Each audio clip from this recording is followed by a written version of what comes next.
Queridos, como disse, o Padre vai estar olhando aqui como se você estivesse aqui presente, tá? Porque você está presente, bem como também falava, os anjos estão presentes aqui. Assim como no céu os anjos aclamam Jesus, também na terra os anjos também aclamam, né?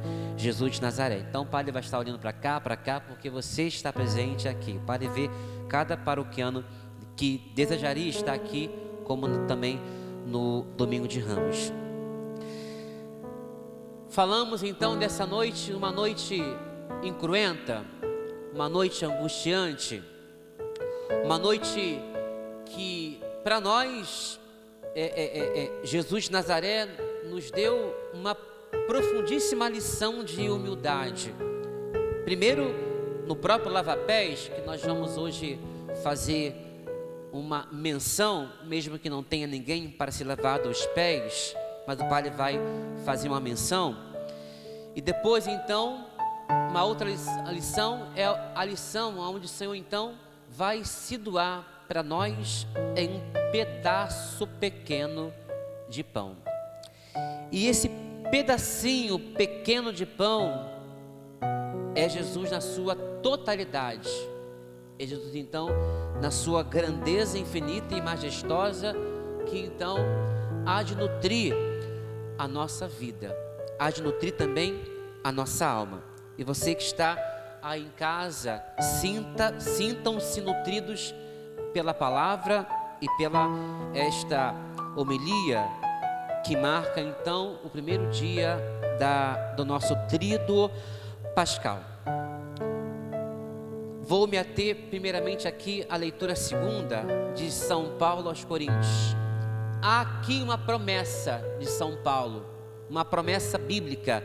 No finalzinho da leitura, todas as vezes, de fato, que comerdes deste pão, beberdes deste cálice, estarei proclamando a morte do Senhor. E aí vem a promessa, uma promessa que na verdade é uma promessa que corresponde então à parousia, até que Ele venha. Todas as vezes em que nós comermos e bebermos do pão e do cálice, nós estaremos então proclamando a morte do Senhor até que Ele venha. É uma promessa, Ele vai vir, uma promessa futura que está na parousia. Tudo que nós fazemos na Santa Missa já então remonta a essa parousia, essa volta, o segundo retorno de Jesus de Nazaré, um retorno triunfante, é bem verdade, para então salvaguardar a cada um de nós. E quando nós lemos São Paulo hoje fazendo praticamente que uma releitura dos evangelhos no que tange então essa noite da última ceia, São Paulo também está lendo, querendo ou não, o livro do Êxodo, o livro da libertação, onde aqui existe também uma liturgia. Em Êxodo existe uma preparação litúrgica. Como era então a preparação litúrgica para o povo de Israel, que já tinha sido libertado, porque todo ano eles celebravam a sua libertação, a sua festa de saída do Egito para a entrada em Jerusalém. Como também nós, todo ano, fazemos memória da nossa libertação, não a libertação de sair do Egito, mas a libertação de sair de uma morte eterna, de uma escravidão eterna. E aqui então existe passo a passo como o povo hebreu fazia essa festa, se preparava então para essa festa. Eles matavam então um cordeiro, mas não era um qualquer cordeiro, era um cordeiro novo de apenas 1 ano, e tinha que ser macho, né? Para então celebrar a sua libertação, a sua entrada na terra prometida. Nós também celebramos essa noite incruenta também para entrar nessa terra prometida, onde emana leite e mel. Na leitura do livro do Êxodo, o livro de libertação que acabamos de ouvir, é descrita então a celebração da Páscoa de Israel, do modo como a lei mosaica tinha encontrado então a sua forma vinculante, a sua forma então de lembrar do dia em que Deus então havia libertado, quebrado os grilhões, quebrado então as algemas, as amarras do rei Faraó, contra o rei Faraó. Na origem pode ter existido uma festa então da primavera dos nômades, na origem. Todavia, para Israel, ela transformou-se numa festa de comemoração, de ação de graças e ao mesmo tempo de esperança, uma esperança aonde o que eles iriam encontrar nessa terra prometida, como também nós aguardamos a esperança agora de um mundo novo após essa pandemia, porque nós estamos presos, não simplesmente presos em casa, mas estamos presos porque não podemos ir e vir para a nossa igreja, mas contemple a fé na sua igreja doméstica. No centro da ceia pascal, ordenada segundo determinadas regras litúrgicas, encontrava-se então o cordeiro como símbolo da libertação da escravidão do Egito. Assim, Deus também pede para que Moisés, e o povo hebreu ungisse as portas com o sangue do cordeiro, dos animais, para que quando o anjo então passasse, aquelas portas que já foram demarcadas não fossem tocadas pelo anjo que viria então para exterminar as crianças ali do reino faraônico. Por isso então a Hagadá Pascal fazia parte integrante da refeição cujo prato base era o cordeiro. A recordação narrativa do fato de que o próprio Deus, quem libertou Israel com as mãos elevadas, ele, o Deus misterioso e escondido, revelara-se mais tarde, mais forte do que o faraó. Achava o faraó que ele era mais forte do que Deus, mas Deus é mais forte, porque Deus foi capaz então, através de Moisés, libertar um povo de uma situação de morte, de escravidão total, 400 anos em Mênfis, escravizados, e agora então, vivendo esse deserto com certeza, para chegar à total libertação na terra prometida. Nós já fomos libertados das mãos do diabo, fomos libertados por essa cruz, libertados pelo Senhor que se dá na cruz, mas a nossa libertação ainda não está completa. Nós estamos ainda lutando para entrar nessa terra prometida. Veja que o povo de Israel não havia ainda notado na sua mente que era necessário então lutar, passar pelo deserto para chegar então na total libertação. Nós também estamos passando por esse deserto chamado terra, aguardando a nossa libertação solene e plena, porque esse corpo ainda é um corpo que escraviza a alma, diz os grandes filósofos. O corpo é o cárcere da alma.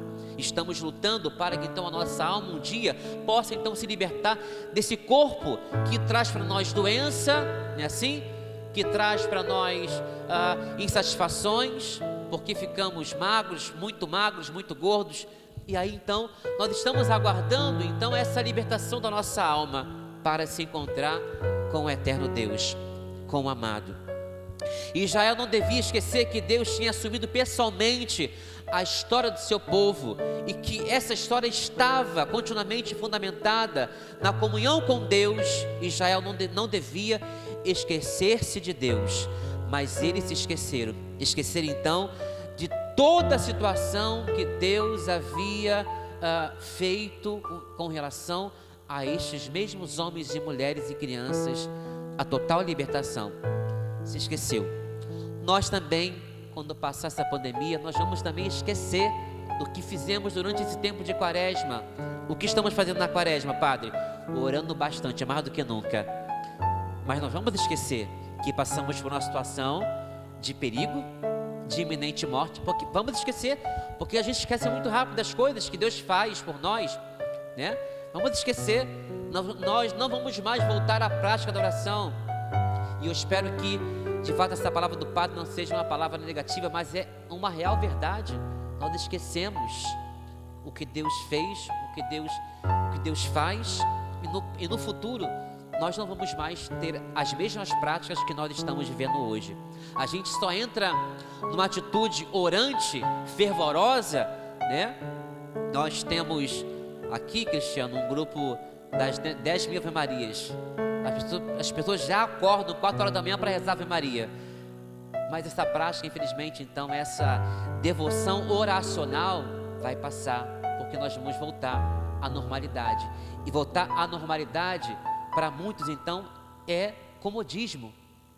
Está tudo tranquilo, então por que rezar? Não precisa mais rezar, né? Não precisa mais rezar 10.000 Ave Marias que o padre propôs. Não precisa mais fazer jejum que o padre propôs. Não precisa mais, né, se prostrar, como nos mostra a leitura de Crônicas, 2 Crônica, capítulo 7, versículo 14. Não precisa mais, porque voltamos à normalidade. Mas só iremos voltar novamente a orar quando acontecer outro tipo de pandemia. Outro tipo de pandemia. Porque o comodismo nos tira da nossa relação com Deus, isso é fato. Quando estamos tranquilamente, nos seus sentidos econômico, social, espiritual, a gente entra no comodismo, e isso que é perigoso. Isso é muito perigoso. O comodismo, repito, nos tira da nossa relação com Deus. Retira a nossa relação com Deus. O povo de Israel vivia no comodismo. Quando tinha pão, beleza. Quando tinha maná, beleza. Quando tinha água, beleza. Mas quando não tinha em excesso, né, eles começavam então a murmurar. A palavra da comemoração estava circundada por palavras de louvor e de ação de graças, tiradas dos salmos. Os salmos todos, os 150, na sua grande maioria, ela tem como conotação davídica, sempre então, salmos de louvor ou salmos de ação de graças. O agradecer e o bendizer a Deus alcançava então o ápice da Beracá. Beracá significa louvor, oração de louvor, oração de ação de graças, que por sua vez também Eucaristia quer dizer ação de graças, quer dizer eulogia. Eucaristia. Eucaristia é ação de graças. Para muitos então a missa ela é sacrificial, mas para outros a missa ela é ação de graças. Mas na verdade a missa ela tem esses dois pontos: sacrificial e ação de graças. Sacrificial porque Jesus se sacrifica na sua paixão, morte e ressurreição, e ação de graças porque nós então somos tocados por essa atitude de Jesus de Nazaré, que se dá no vinho e no pão. Bendizer a Deus torna-se então uma bênção para aqueles que bendizem. A oferenda apresentada hoje a Deus volta abençoada para o homem. Nós apresentamos os dons do pão e da uva, do pão e do vinho. Nós apresentamos os nossos dons que nós trabalhamos, e Deus então faz com que volte esse dom, pão e uva, como uma bênção para a humanidade, porque não será mais pão nem uva, mais pão e nem vinho, mas será agora o corpo e o sangue do Senhor. Nós entregamos a Deus o nosso pão, nossa uva, e Deus nos devolve a Eucaristia, o corpo e o sangue do Senhor. Que isso é uma maravilha. A gente acha que a gente está dando o melhor para Deus, mas na verdade Deus é que nos dá o seu melhor. Deus é que nos dá o seu Filho. E o seu Filho, por sua vez, então, ele é obediente ao Pai, e ao ser obediente ao Pai, ele então se dá na cruz, se dá em cada santo altar. O altar então é o grande fogareiro que é preparado pelo fogo do Santo Espírito. É o Espírito Santo então que vai assar o pão, cozer, não sei se fala cozer o vinho, né? Mas vai assar o pão, vai fermentar a uva, enfim, para então ele, que é o grande cozinheiro, vamos dizer assim, vai nos dar Jesus no Santíssimo Sacramento do altar. É uma relação muito trinitária. Nós entregamos para Deus nossa oferenda, Deus então entrega a sua oferenda para o Espírito Santo então preparar, e então na epíclese, né? Na epíclese, esse gesto que o padre faz, enviai, Senhor, o vosso Espírito Santo. Nessa atitude epiclética é que então o Espírito Santo começa a preparar e transforma o pão em corpo e também o vinho em sangue. Jesus ali está apenas silencioso, porque é o Pai que recebe e o Espírito Santo que prepara. Jesus apenas então: eis aqui, Senhor, faça-se em mim segundo a vossa vontade. Claro que essas são as palavras da Virgem Maria, mas também são palavras do Senhor. Senhor, Pai, afaste de mim esse cálice, contudo, seja feita não a minha, mas a tua vontade. Também aqui nesse gesto epiclético, o Senhor está de modo silencioso, como vai de modo silencioso para o Calvário. Jesus não dá um pi sequer no caminho do Calvário. Apenas algumas palavras ali no diálogo, no colóquio com Pilatos, apenas algumas palavras, mas nada além. Não há uma pregação, né, sobre a cruz, mas apenas algumas palavras bem assim pontuadas para Pilatos, porque ele quer ir para o matadouro silenciosamente, e no seu silêncio então ele leva toda a nossa humanidade para aquilo que dizia São Paulo durante a semana, né? Para morrermos com ele e após também 3 dias também com ele ressuscitar. Tudo isso lançava uma ponte no passado ao presente e rumo ao futuro. Ainda não se tinha completado a libertação de Israel, a nação ainda sofria como pequeno povo no campo das tensões entre os grandes poderes. Jesus então celebra essa última ceia de muitos significados, juntamente com os seus, na noite precedente à sua paixão, ou seja, no dia de amanhã. Foi uma noite de angústia. Não começou de madrugada, começou ali por volta das 10 horas da noite e foi até de manhã do dia seguinte. Jesus não dormiu. Jesus não dormiu em nenhum momento. Foi preso, ficou a noite então na prisão, algemado, sabendo que no dia seguinte iria morrer. Assim também são os mártires. Quando são presos, eles sabem que no dia seguinte vão morrer. Não tem outra caminho senão o martírio. Jesus então, ele faz isso para que depois então os santos da igreja possam então imitá-los. Claro que não será, eu falava isso ontem na oficina de leituras, antes de ontem, não será uma imitação plena, porque os mártires, eu disse isso na segunda-feira, os mártires, terça, os mártires morrem por uma pessoa. Jesus morreu pela humanidade. E eu dizia o exemplo, Cris, que no campo de concentração muitos cristãos morreram. Dentre eles São Maximiliano Maria Kolbe. Eu dizia a história dele e vou dizer novamente. Maximiliano, como tantos outros judeus, estavam já condenados à morte pelos nazistas. E Maximiliano não tinha ninguém para depender dele, caso ele viesse a morrer. Mas existia um pai de família, estava ali do lado de São Maximiliano Maria Kolbe. Ele dizia para os nazistas: deixe eu morrer no lugar dele, porque ele tem família, tem esposa e tem filhos. Ele foi salvo e Maximiliano martirizado. Volta a dizer: Marte morre por uma pessoa. Jesus, o grande Marte, morreu por toda a humanidade, pelos chineses, pelos coreanos, por nós brasileiros, enfim, por toda a humanidade inteira. Por isso que há uma diferença. Não tem como imitar o martírio do Senhor, não tem como imitar,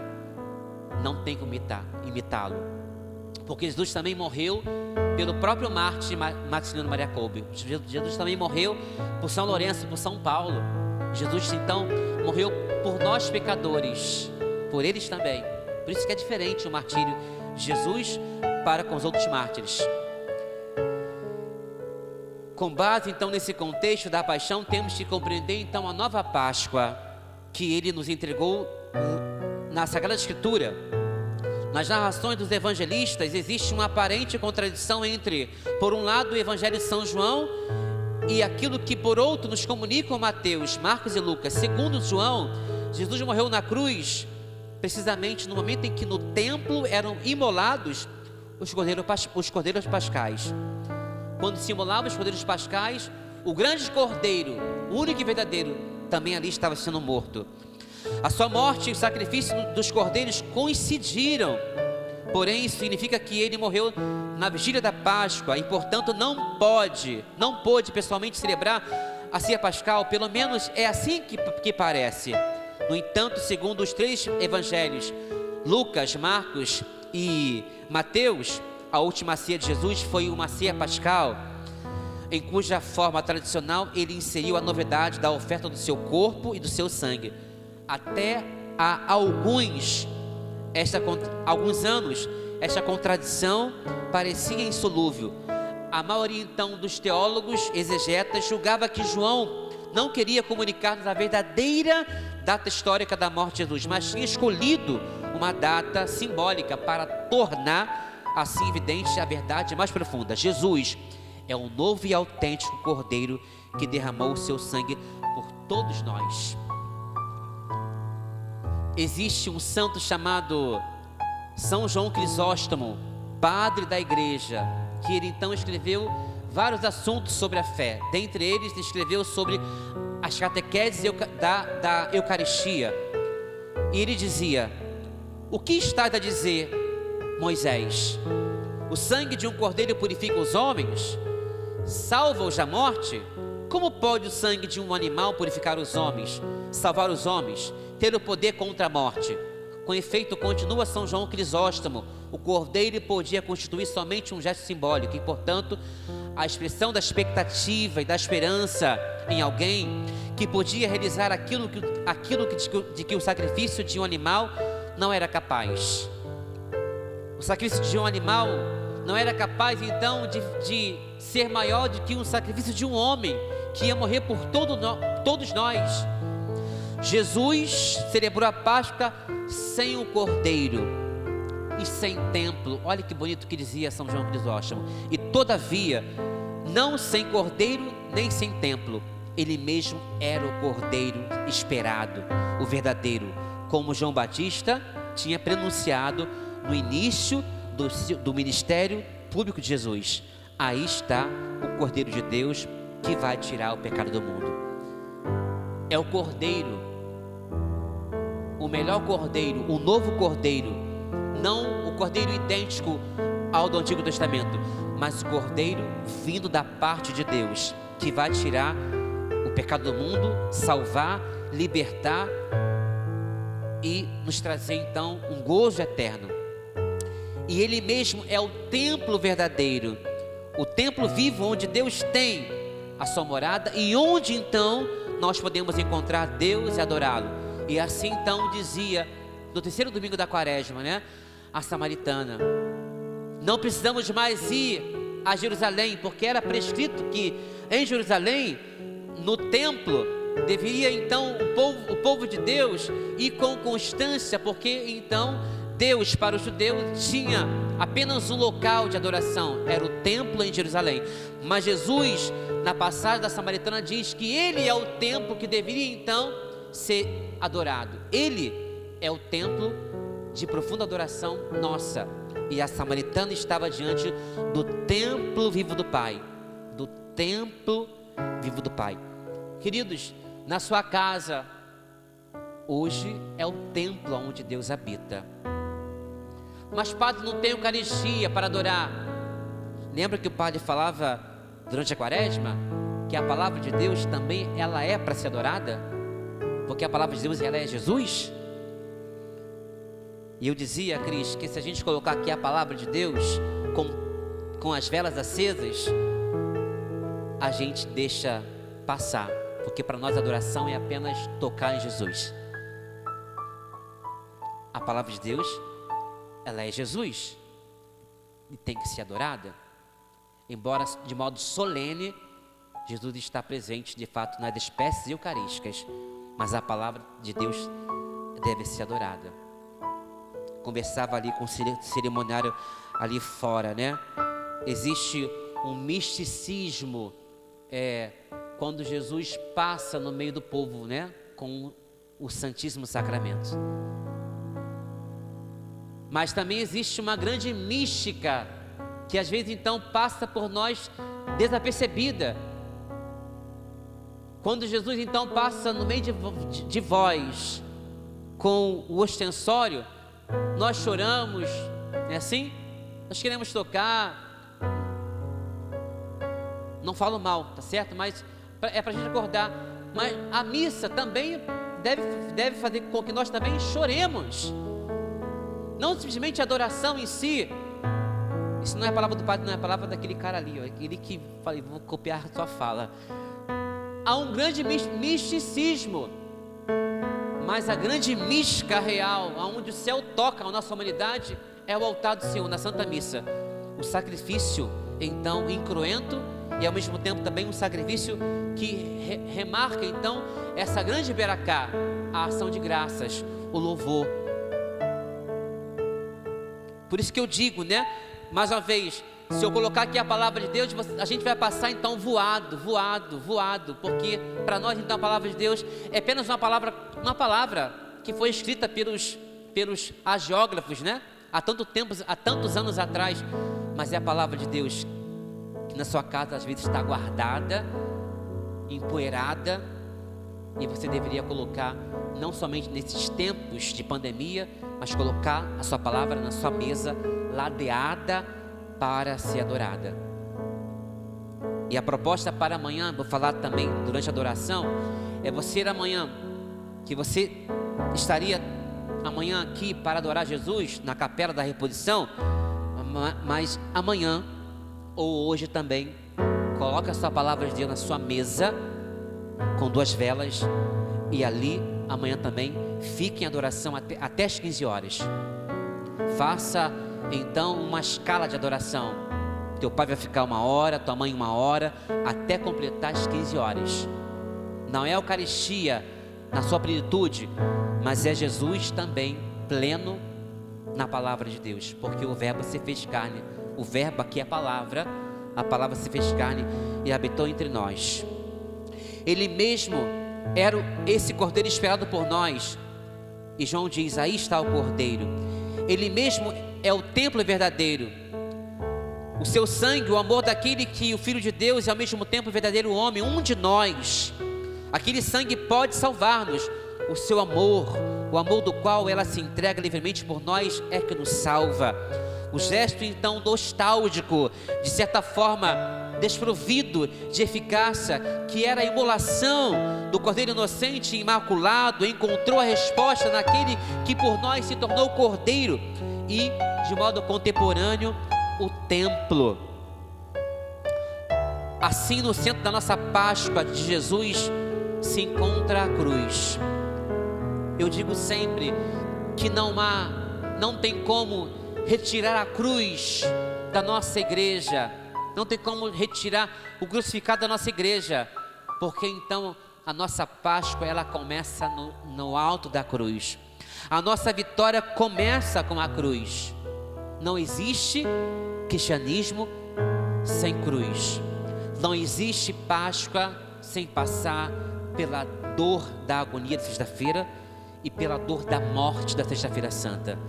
Não existe vitória sem que a gente então é tocado pela guerra, marcados pela guerra. Não há vitórias sem que a gente saia marcado pela guerra. Não há Páscoa, e tem que ter coragem para passar pela noite incruenta, pelo dia da morte também, para chegar o grande dia, a grande vigília da vitória do Senhor sobre o pecado e também sobre a morte.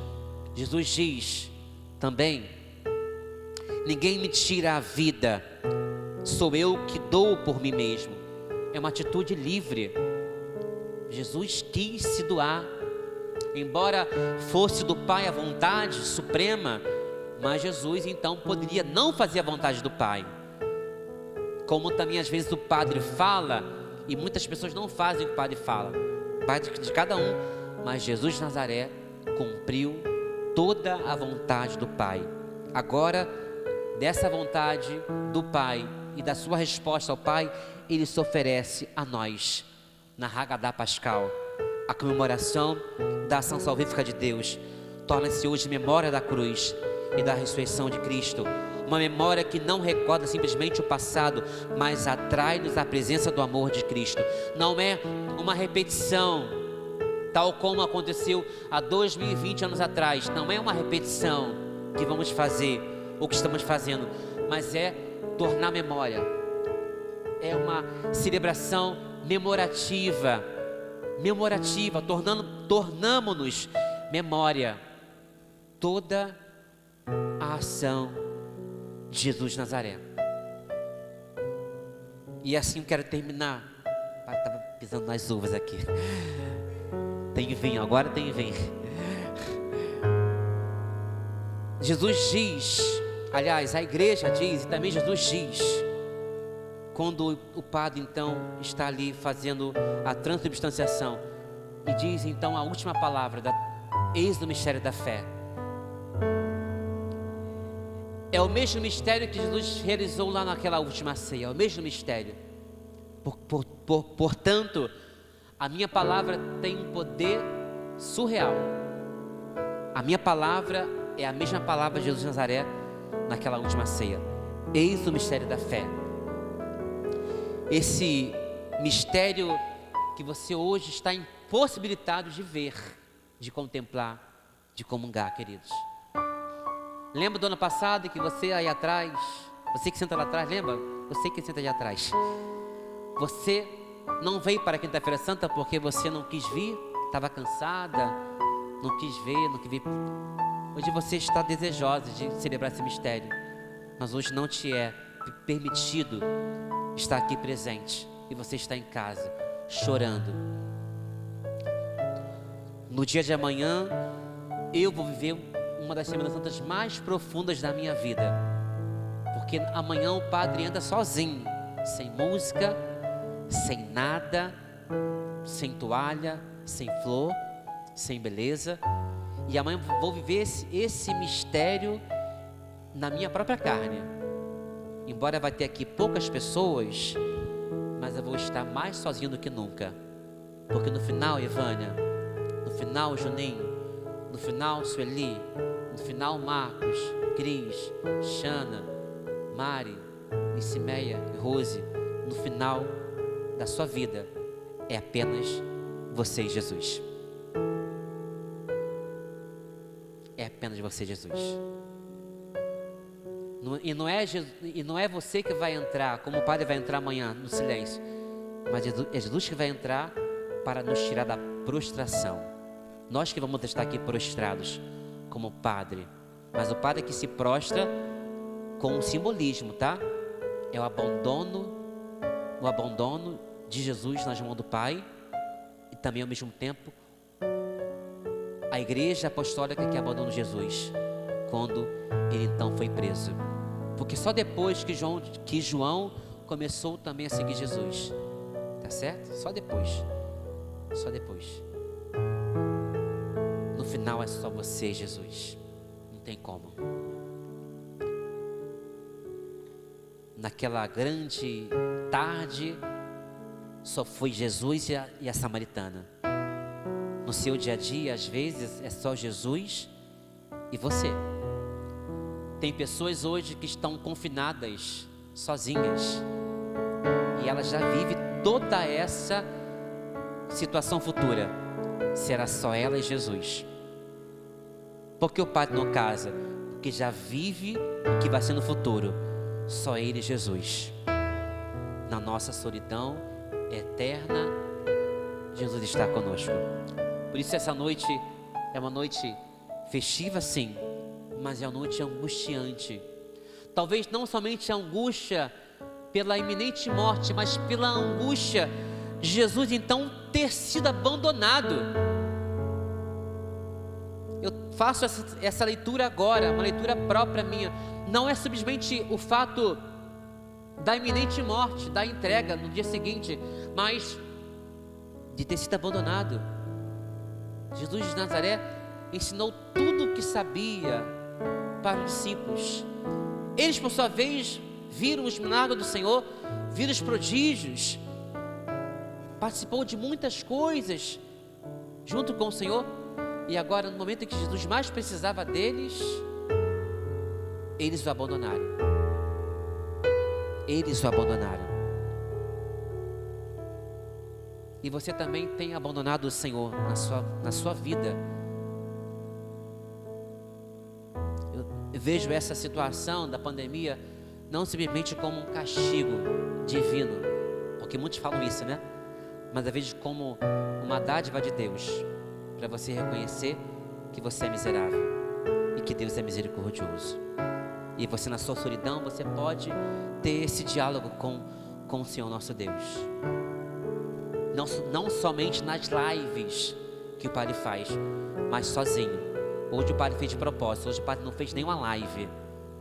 Só não fiz as lives porque não cheguei a tempo da CADEG.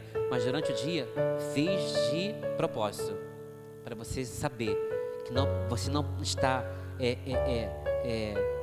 está somente ligado à live. É a sua fé pessoal. Se você não rezou o texto da misericórdia, você perdeu. Se você não rezou o Santo Anjo no meio-dia, você perdeu. Porque no final é só você e Deus. Porque o Padre também vai passar. O Padre vai passar. Por fim, à noite celebramos a Eucaristia. De manhã na catedral celebramos o sacerdócio. Sem sacerdócio não tem Eucaristia. E você hoje é contemplado, mesmo de casa, pela Eucaristia, que vai ser erguida para que ela então, Jesus, nos atraia. A cruz nos atraiu, e a Eucaristia hoje também possa nos atrair. Portanto, isso é o corpo do Senhor, corpo, sangue, alma e divindade. É o corpo do Senhor que alimenta os anjos e também a nossa humanidade. Dizia então os padres da igreja: é o pão dos anjos que nutre a nossa fé. Feche um pouco os teus olhos, porque essa canção é toda ela a canção retirada da palavra de Deus. Tenha desejo, queridos, não somente hoje, de comungar dessa verdade eucarística, mas todos os dias, tenha desejo de você se aproximar de Jesus. Você hoje só está com saudade porque tiraram a possibilidade de você participar da Semana Santa. Você só está chorando porque tiraram. Porque a gente só vai dar valor quando é tirado de nós alguma coisa que a gente gosta. Mas não fica apenas no saudosismo. Que você, no dia a dia da nossa paróquia, que está aberta todos os dias, venha adorar Jesus. Ele está aqui. Não seja hipócrita. Querer adorar Jesus, não quer adorar porque você está impossibilitada. Essa é a grande verdade. Às vezes o padre é muito realista, mas é verdade. Você não quer adorar Jesus, mas quer hoje porque você não tem essa possibilidade. Feche seus olhos então. Vamos escutar essa canção. Quem não comer da carne de Jesus,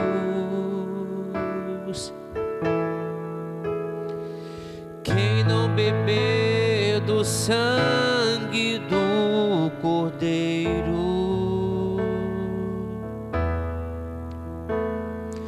não terá a vida em si mesmo,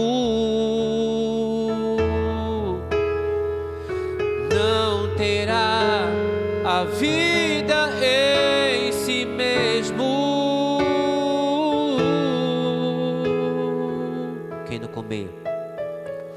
Quem não comer da carne de Jesus,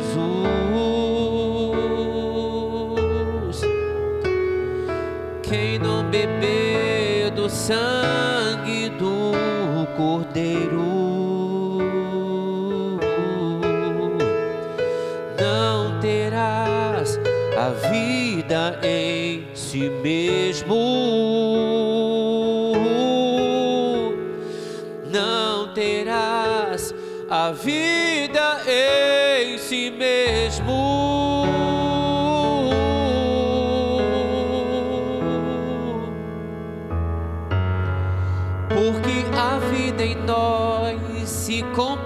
completa com a presença viva de Jesus na Eucaristia. Em verdade eu vos digo, eu sou o pão da vida. Quem come minha carne jamais terá fome. Quem bebe meu sangue jamais terá sede. Permanecerá em mim e eu nele. Isso é meu corpo, tomai e comei. Isso é meu sangue, vinde e bebei.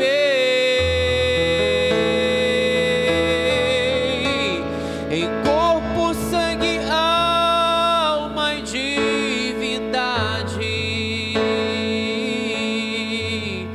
eu me entrego por amor mais uma vez. Isso é meu corpo, tomai e comei. Isso é meu sangue, vinde e bebei.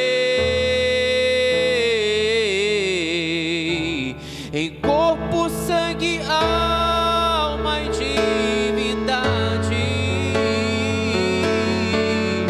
eu me entrego por amor mais uma vez.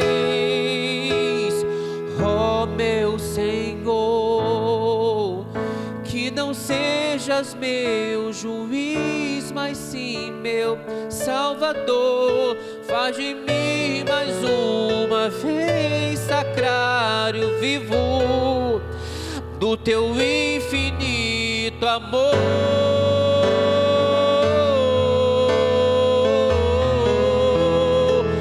Isso é meu corpo, tomai e comei.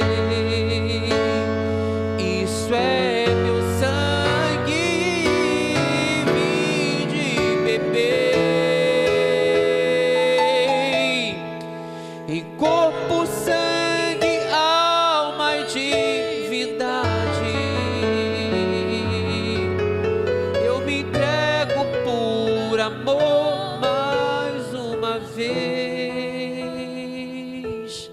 O gesto do Senhor foi um gesto humilde. Dizia no começo, o gesto de lavar os pés foi um gesto humilde, mas o gesto mais humilde, mais solene foi este: se dar no pedacinho de pão para alimentar com a sua divindade suprema.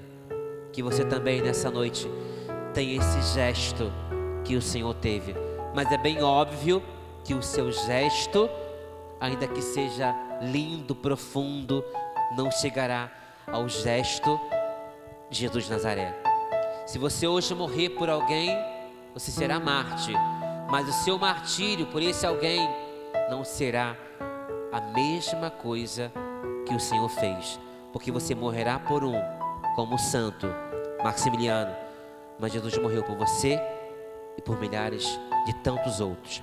E cada Santa Missa, esse gesto mortal do Senhor se repete, se faz memória na sua paixão, na sua morte e na ressurreição.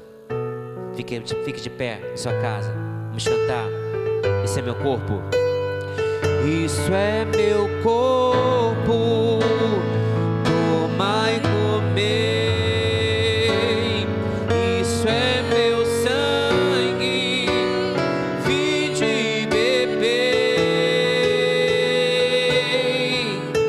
Em corpo, sangue, alma e divindade, eu me entrego por amor mais uma vez. Isto é meu corpo, tomai e comei. Isso é meu sangue,